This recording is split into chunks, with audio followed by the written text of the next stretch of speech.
Welcome to the Hard to Be Humble podcast. We're the pink and purple sisters. I'm yourself, baby girl. The whole purpose of this podcast is because we feel like people deserve to have a little piece of our conversations that make us feel so much better. Hello and welcome back to another episode of Hard to Be Humble.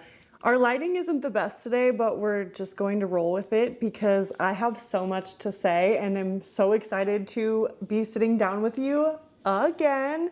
It's been a little while since we've last had the chance to chat. My sisters did come into town for my birthday. We had so much fun. We laughed, we giggled, we goofed. As of tomorrow, I am 27 weeks pregnant. My baby is the size of a coconut.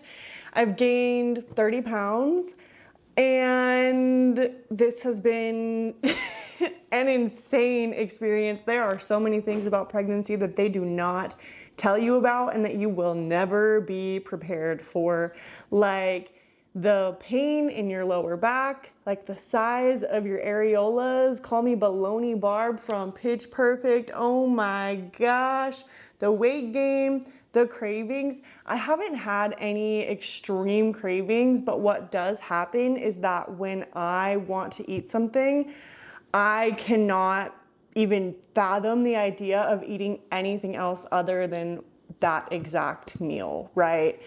Hamburgers, In-N-Out, Panda Express. I've been really good about not eating out, actually. I've been making a lot of really good home-cooked meals. Thankfully, this baby craves fruits and veggies, and I'm not really into like fatty, greasy, fast foods right now, which I love. Popcorn, me and my homegirl eat been eating a lot of popcorn lately, and it's insane that I've gained 30 pounds, even though I've stayed fairly active. I've definitely cut down on the amount that I used to work out, but still, I'm not even eating that much, which is crazy. I've had a few nights where I maybe like overindulged a little bit, and that is a horrible feeling when your belly is so full. I had to lay there and just stared at the ceiling, and I was like, please, universe, if you take this pain away, I promise I'll never eat that much again. No, that's just kidding. But I had to sit with my thoughts, for sure. We had to do some self-reflection in that moment. Anyway, I can't wait for her to be here. It's getting so close, but it feels so far away. I'm starting to plan my baby shower. I can't wait for that. That's been so fun.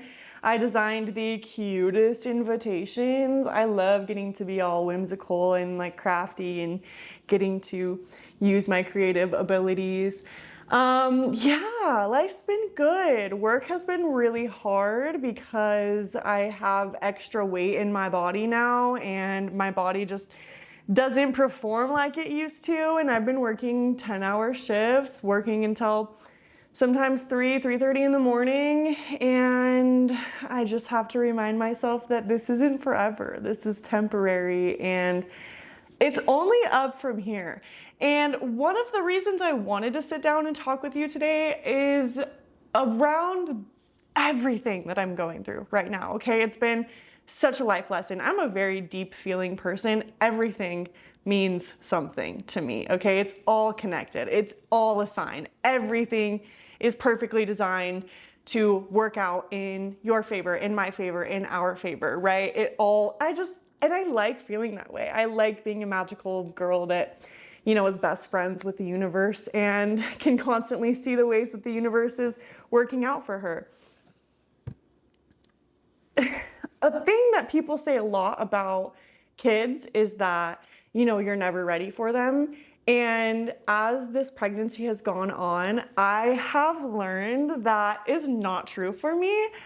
I was so ready. Not just was I ready, Jamie was also so ready. We may not have felt that way when I first found out that I was pregnant, but just looking at the transformation in both of us over the last few months and how close we've become and how much our relationship has grown, we were so ready. We were so ready. There's no part of me that thinks I will look back on this time and be like, man, we should have waited just a little bit longer. Like, no, we were ready. It was time. It was our time to become parents. And I know that God would not have given us this opportunity if we weren't ready. And I think that's true in all circumstances, God. And I say God lightly because, not even lightly. God is just all that I've ever known. This energy that works for us and works in our favor, that's all I've ever known it to be. I grew up Christian. God and Jesus were really the only, I don't want to say entities because they're not entities, but they're that's really the only exposure to the spiritual world that I had. God and Buddha and Jesus and, all these prophets and healers and teachers that came before us, they all are working in the same way, right? So creator, source, divine energy, God. I don't think God has done all of this alone. I think that in order to create life, it does require a masculine and a feminine energy. So I think that I like to refer to her as Mother Nature, but I just also think that we've got, a heavenly mother is what we called her growing up. We also have her working in our favor. But you can call on any higher power to ask for help or to pray to, or, ancestors, loved ones who have passed. You can ask God, you can ask Jesus, you can ask, I pray to Amanda, my friend who passed away. She's awesome. She does amazing, incredible work for me and has since she literally went to the other side. Bless her soul, miss her so much. Thank you for everything you've done for me, homegirl. Love you.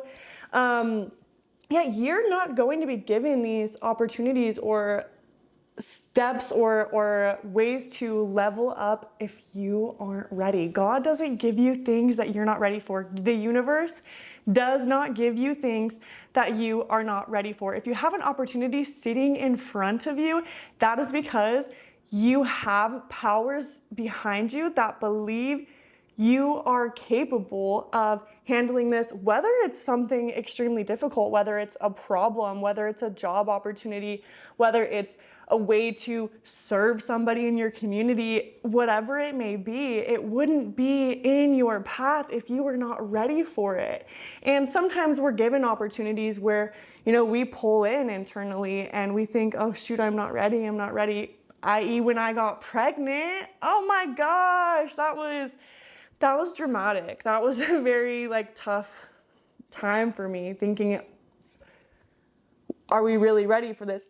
Honestly, I knew pretty quick I was ready. I think it took Jamie a little bit longer to come around, but I just think men are slow processors. Yeah, they take a little bit more time to process things, especially something so feminine like creating life. It's just different for women, right? But I'm just thinking about everything that it took to get me to this point. And we're gonna go way back, okay? This ring on my finger, it's a ring that I got in Paris, and it has a lily on it, and never really had any attachments to lilies before, but got this ring, came home, and my trip to Paris was a solo trip. And the whole time, even though I had an incredible experience, the whole time I'm thinking, I just wish I had somebody here. I wish that I was experiencing this with somebody. And very grateful for the experiences, but it didn't feel like I was creating memories because I was the only one experiencing it. It's not something that I could look back and laugh on with the people that I love. And so I get back and I get really attached to this lily, and I'm like, Lily, I'm gonna have a girl named that one day. It makes sense. I love that, Sage and Lily, it's gonna go together, right? And then I get really serious about finding my person, okay? Everybody wants love. Everybody wants to be in a relationship, right? It's at our core, we are meant for human connection and love and having a person to get through life with. But after that trip, just sat down. I can still remember the specific prayer, and I said, okay, God, let's get serious about this. I'm going to give up XYZ and become very focused in my faith. And I did. I was in my Bible every single day. I was going to church. And I think that this is all a personal journey. I don't think that the Bible and church is required for God to give you blessings and to give you good things. But I think that this was his way of getting me onto that path. It was my way. Again, it's kind of the only way I've ever really known how to like receive blessings. And again, you don't have to behave a certain way, or I do believe in karma, so if you're out there acting naughty, then yeah, like bad things are gonna happen to you, so be careful. But if you're a good person with a good heart and you're contributing goodness to the world, like you don't need to be in a church to be receiving blessings, I promise, baby. Anyway, I said, God, give me a man who is 6'5", who is tan, who is built, who wants to go to church with me, and who just feels like me, like I just wanted a best friend, right? And 2 weeks later, my coworker sets me up on a date with her brother, okay? And our first date was not sparks and like, this is it, this is my person, I love him so much, let's spend forever together. It was not like that. It was really casual, really easy. One thing I did notice that I loved and went home and journaled about was that I was never nervous. Not one time throughout the date was I like, like I felt like I had to act a certain way. I was just myself and very comfortable. And that was a big thing to me because I've always had this radar. I don't always listen to her, but I've had this radar of knowing when a man was gonna be something in my life or when he was a flashing red freaking light, right? Like stay away from him. I've had that. I've literally had dates where I've like been driving and I was like, oh yeah, let's not do this actually. Sometimes I didn't listen. A lot of times I didn't listen, and then I learned my lesson the hard way. But our second date was really kind of where all these different things happened, where I was like, okay, I like this guy. I really like this guy. One thing, when I graduated my yoga teacher training program, I had to do 20 hours of service, and so I picked up trash around town. Super fun, super cute. And my brother pointed out that our grandpa used to do that, and it made me feel very connected to him again. But then we were at the lake, me and Jamie, and I said something about how the trash made me really sad, and we're like on our paddle boards, and then he just starts picking up the trash, and I was like, ding, ding, ding, ding, ding, ding. And there were just a lot of things that he said that were like answers to questions I've had, or he just said the right things, okay? He ended up leaving that weekend to go fight fires for the summer. He's a wildland firefighter, okay? And I fell off my little journey. I had been sober, which, like, guys, let's not use these words so heavily, okay? It's okay to have a drink every once in a while, okay? It really is.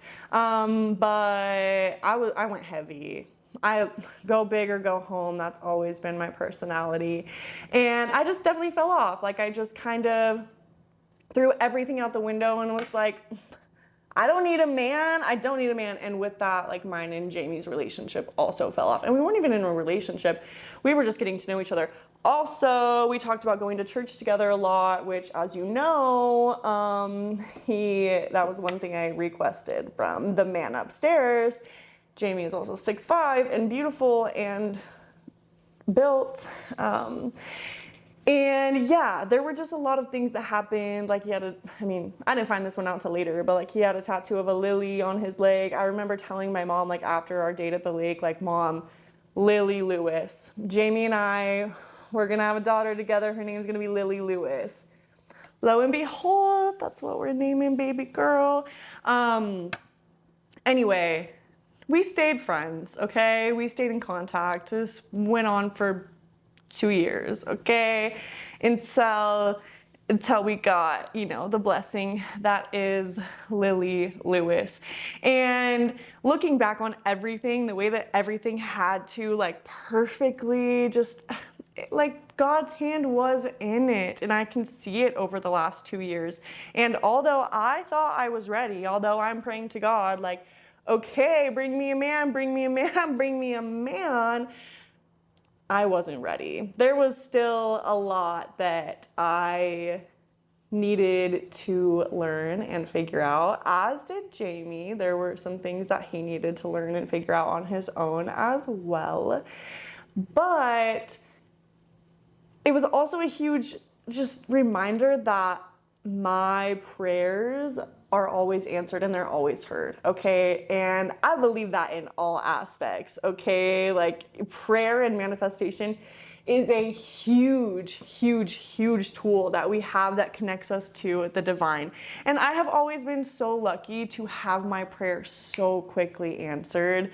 Like God's like, okay, you know, that's what you want. Like I'll give you a little taste of it, but we still got some work to do, homegirl.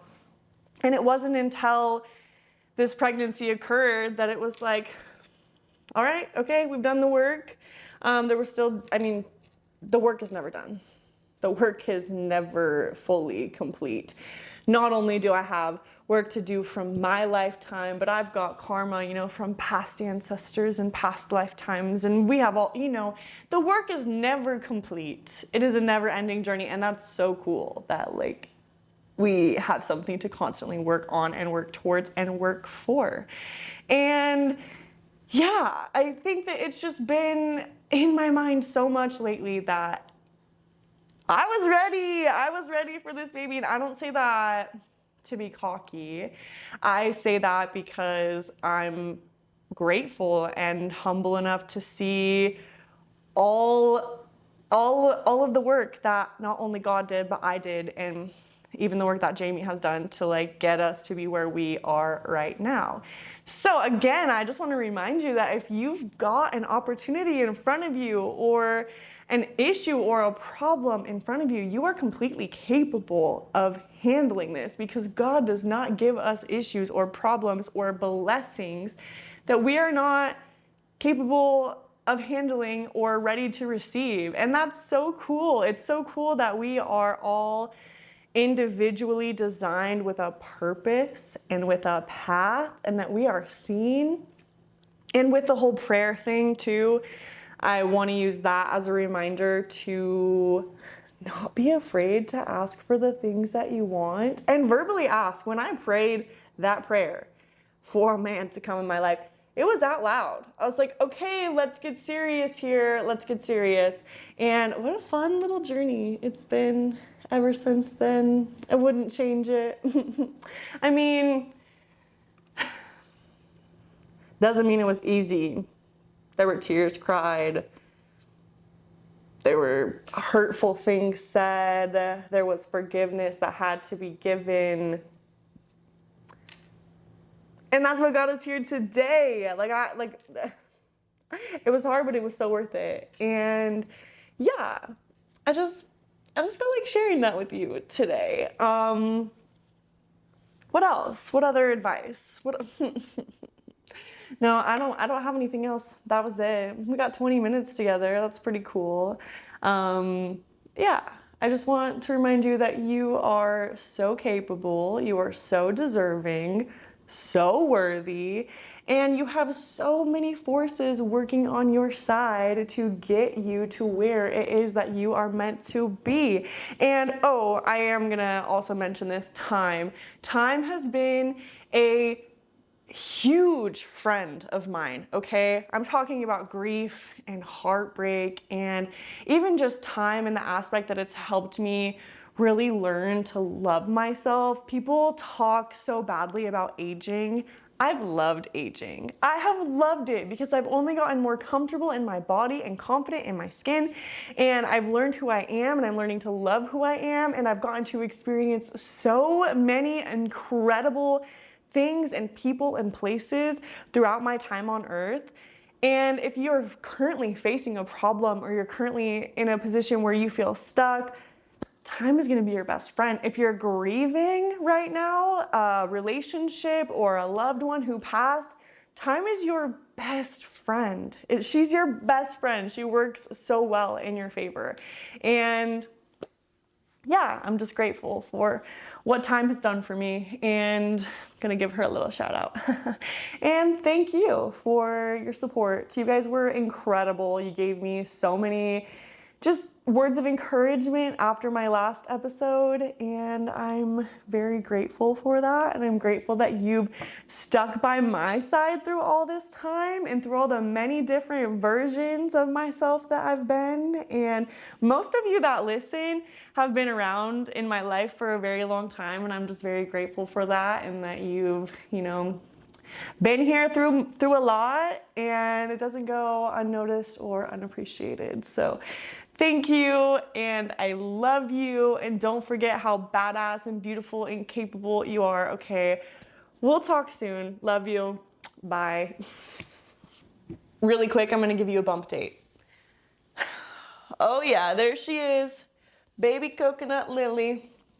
She has grown, and she is oh so very loved. And we can't wait to meet her. It's gonna be so fun. She's gonna bring so much light into this world and into my life. And it's just, I hope it goes by fast. I want her here.